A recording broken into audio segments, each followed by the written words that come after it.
video is next. A quick and easy saute of flank steak, jumbo shrimp, and lightly spiced chicken, topped with a classic Mexican salsa. Oh my gosh, so good. All using ingredients that you can find at your local market. And for a manly drink, I'll be pouring some 3-shot cocktails or banderas. This Mexican favorite is served in 3 separate shot glasses, consisting of green lime juice, white tequila, and a tasty, spicy tomato-based chaser.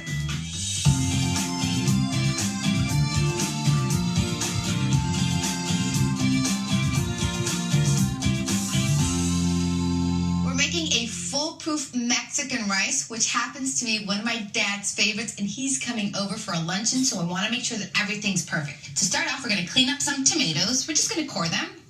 And this is what's going to give our rice our bright red color.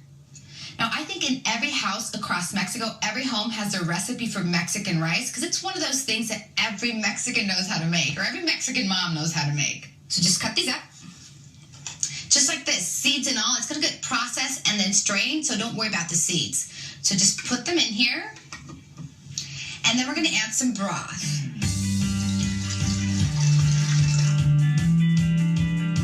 And you want to use a processor, not a blender, because with the processor, you're going to get a smoother liquid, which is what you need when you're making rice.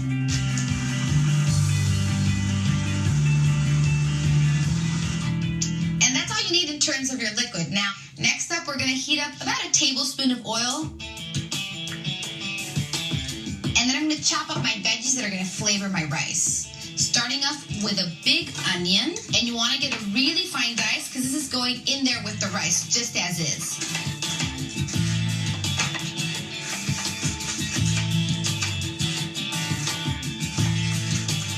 And then just add it to the pan. Love that nice sizzle when your onions hit the pan. And then just a chopped up carrot, and make sure it's nice and finely chopped.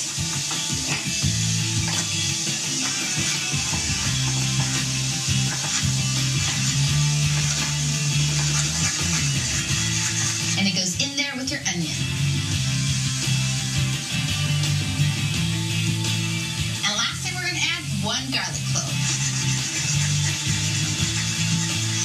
Add that in there. And you want to make sure you add the garlic at the end, because if you add it at the beginning, it's going to overcook and it's going to get bitter. So just stir that in there. It's already so nice and fragrant. So you want to let that sweat for a little bit. You're not looking for too much color. You just want to be nice and soft. And while we do that, I'm going to strain my liquid.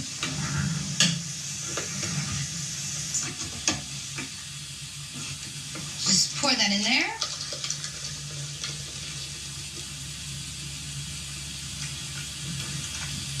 And then just make sure you press on it a little bit to get all the liquids out, because you want to get all that yummy juice from the tomato. And here we have 2 cups of rice. And again, you don't want to overcook your rice. You just want to make it nice and translucent, so add it in there. Give it a stir.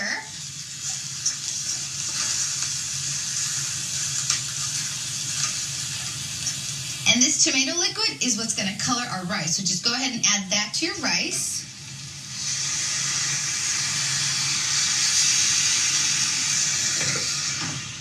Give it a nice stir so that rice doesn't stick to the bottom of the pan.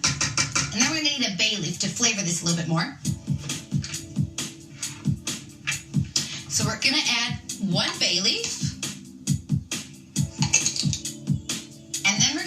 Serrano, because I love the spice, but this is totally optional. You're going to have a delicious rice even if you don't add the serrano. But at my house, we were always fighting over who was going to get that cooked serrano, because it gets so nice and tender and juicy and moist with the juices from the tomato. Okay, so just throw that in there. Just kind of push it in there. We're going to need 2 teaspoons of salt. Sprinkle it in. And then just kind of mix it up.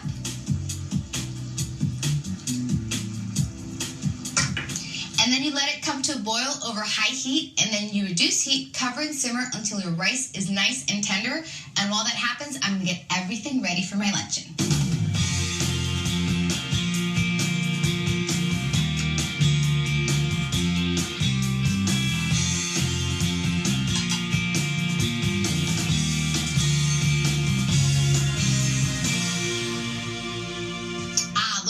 rice is ready to go. Now, all we have to do is fluff it a little bit, but before we do, we're going to add some peas because my dad loves peas. We always add peas to the rice. And you can add fresh or frozen, but if they're frozen, make sure you thaw them because you don't want that extra liquid. So just put them in there. And then you want to fluff your rice and incorporate the peas in there. So just fluff it up and mix those peas in there. And now I get to give it a try.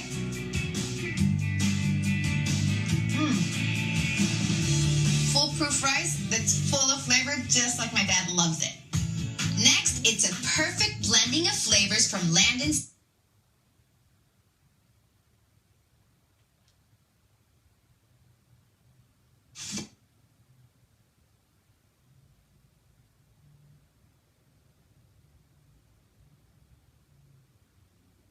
A dollop of new Daisy Squeeze sour cream.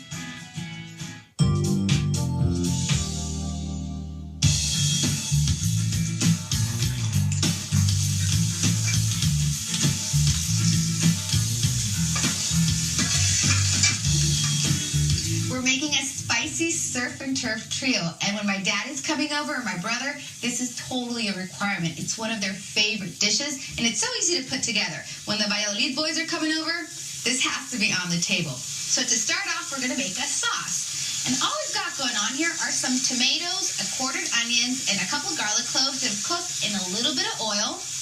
Next up, we want to add a little bit of spice. And I'm using a California chile because they're so flavorful and they're so easy to find. Now, I know it can get so confusing sometimes with the chiles because they sometimes have different names. But for this one, California chile, that's what you're going to find it at your supermarket. Packed with flavor, not that much spice. Okay, so what I'm doing is I'm taking the stem and the seeds out because we don't need that. So we can throw that away. And then just go directly over your pan and kind of just tear pieces into there. And you want to make sure that the heat is down to low because with chiles, you want to toast them to get them nice and fragrant. But if you toast them too much, they get bitter. So just put those in there. Move them around a little bit. And just like you want to toast the chiles a little bit, we want to toast our spices a little bit. And I'm going to start off with a little bit of cumin. And you want to make sure it's cumin seeds because ground cumin is going to burn. And then we're going to add a little bit of oregano. Now, I usually add Mexican oregano, but regular oregano from your supermarket will work just as fine. So crumble some in there. And when you're working with oregano, you want to make sure you crumble it before you add it into your pan so it releases all its fragrance and odor and flavor. Just put that in there. And just give it a quick toast. So kind of just move everything around in the pan. And that's enough. Just a minute or so to get everything nice and fragrant. Then we're going to add a little bit of water. And I'm going to start with about a cup. And then we can adjust the consistency as we go because this is going to cook down a little bit and you don't want it to be too thick. You just want it to come to a boil to get everything, the chiles nice and soft because we're going to blend this. So moving on, this is a surf and turf, so we've got some meat and some shrimp and some chicken that we just need to season with a little bit of salt and pepper.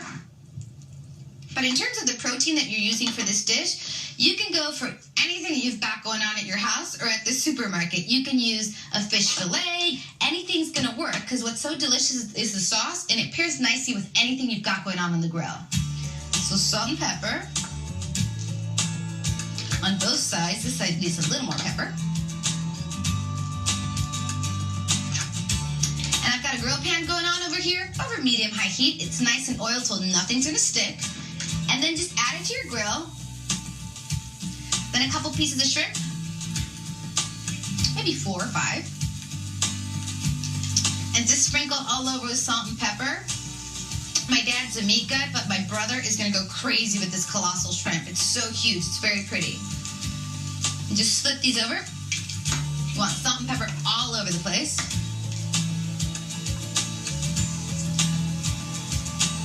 Pepper. And then just pop them on the grill.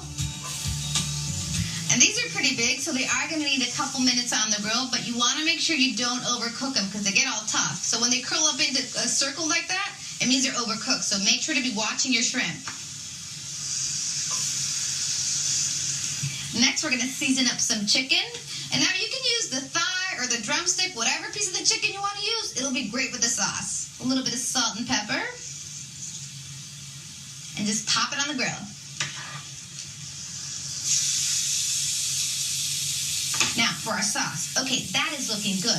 Our chiles are nice and soft. Our tomatoes are soft. Onions, everything is ready to be processed. And if you've got a blender, you can go ahead and use the blender, but I like to use a hand blender only to keep everything kind of in the same pan. Keep it easy, less cleanup. So just push everything down. You want to smash your tomatoes before you get in there.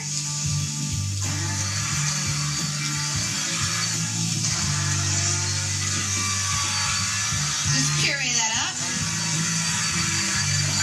Okay, but I want to make sure I don't overcook my meat. So let's give it a flip. Very nice.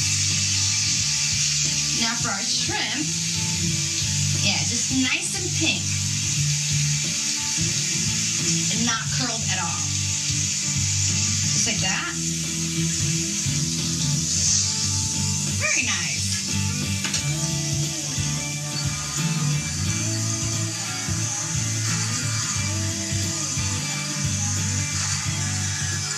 You want to make sure you blend all those big pieces. You know, you got the chunks of tomato and onion, but it is a chunky salsa, so this is exactly the texture that we're looking for. A little bit of salt, and then a little bit of pepper, and just mix it up. Now I get to try it, of course. Yummy! My daddy's gonna love this salsa. When we come back, we'll finish grilling up our trifecta of taste. Oh my goodness, I want everything.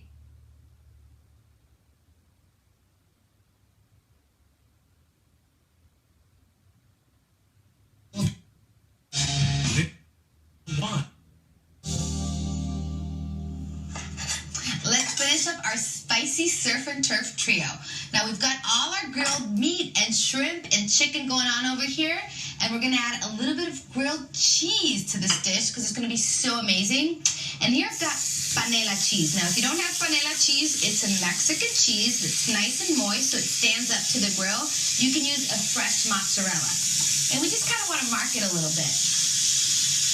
So you just want a little bit of color, that's it, and then you flip it over. It's going to be nice and crusty on the outside, but nice and firm on the inside. And these are green onions. Now, no trick here. No oil, no salt, no pepper. You don't need anything because that salsa is so flavorful. All you want is a little bit of color and for them to be nice and soft. See, just like that. And these are kind of halfway done, but we want to get that brown color on all sides.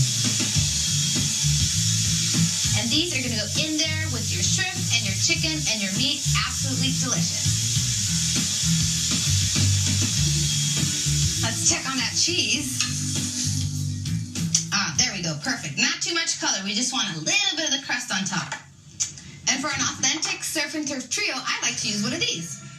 A molcajete. Now this baby's pretty big. It's like the Mexican version of a mortar and pestle. It's made out of lava rock and it retains heat. That's why it came out of the oven. It's so hot, it's gonna keep everything hot. I know it's huge and odds are you're not gonna have one of them at home, but any regular platter will do. So don't be afraid. We can make this at home. Any platter, it'll be totally fine. So this guy's kind of hot. We've got our scallions over here. Those need a couple more minutes, so I'm going to start arranging my meat and my chicken and my shrimp. And you're just going to have to do this with your hands. So start off with the meat. Even if you don't have a molcajete, make sure your platter is shallow enough where the sauce isn't going to kind of fall on the sides. So add your meat. And just kind of go around, and it's one of those things where you gotta fill it up. You want them to see it and be like, oh my goodness, I want everything in that dish. And you add some chicken. Then you want to add your shrimp.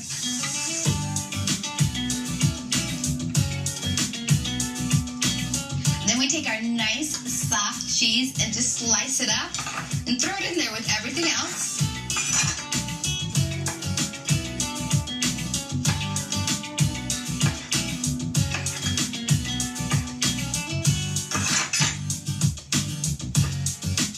Arrange it nicely.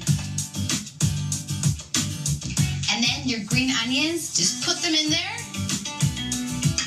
Kind of overflowing outside of your platter, just like that. Seriously, it doesn't get more traditional than this. We used to have this at my dad's house all the time.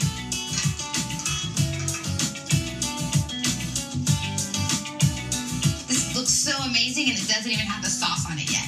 And when I put this out on the table, I always want to put out warm corn tortillas so everybody can make their own little soft taco with the salsa and some cheese and some onion and some meat. Oh my gosh, so good.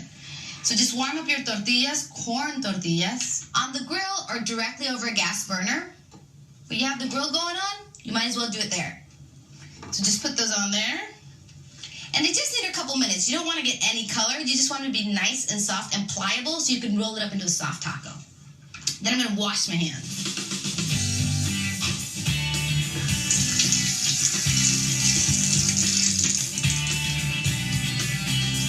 So here we've got our wonderful salsa that we just made. It's still nice and hot. And you want to put it in your molcajete on top of everything else to keep everything kind of steamy and yummy and delicious. And just grab a ladle or a big old spoon and put some of that salsa right in the center.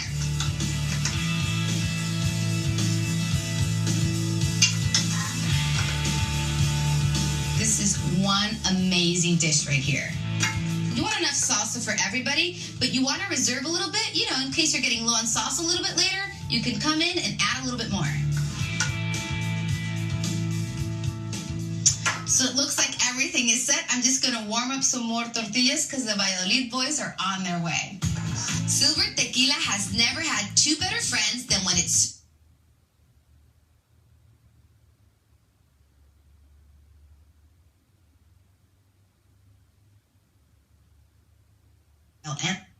There is always served. Next up, our 3-shot cocktail. And the star of our 3-shot cocktail is a sangrita, which is just a chaser for tequila. And it's so simple to put together, and it's got such a great flavor. First off, you need some fresh lime juice, about a 1/4 cup. And just put it in a processor or a blender. And about 3/4 cup of fresh orange juice. Put that in there with the lime juice. About 3/4 cup of tomato juice. And to add a little bit of spice, a fresh jalapeno, and you want to take the stem off. And you want to take the seeds off and the vein as well, because that's where all the spice is, and you don't want it to be too spicy. It is a chaser after all for the tequila. And you don't, if it's too spicy, it's going to numb your tongue, and you're not going to be able to taste the wonderful flavors of the tequila. You don't really need to chop it because it's going in the processor with everything else.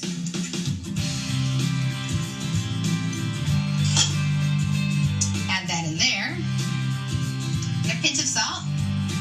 And then just process it and you're done with your sangrita.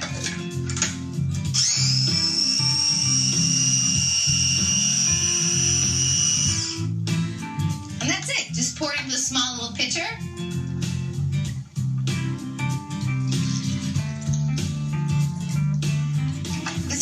Referred to as a bandera because it has the color of the Mexican flag, and a bandera is a flag in English. So to start it off, you need the color for the green, so you've got some fresh lime juice. And this is how you're supposed to drink tequila. You're supposed to take sips of the tequila, then sips of the sangrita, a little bit of fresh lime juice, so you can really savor the flavor of the tequila. And then, to represent the color of the white part of the flag, you've got some silver tequila.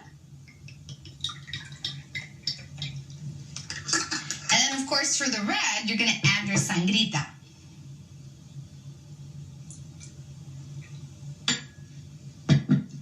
So here you go, your 3-shot cocktail. And the food is done, and the boys are outside, so I'm going to take one of these up for my dad.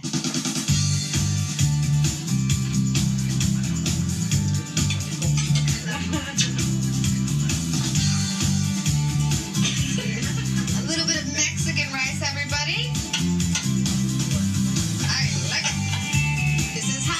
So be careful.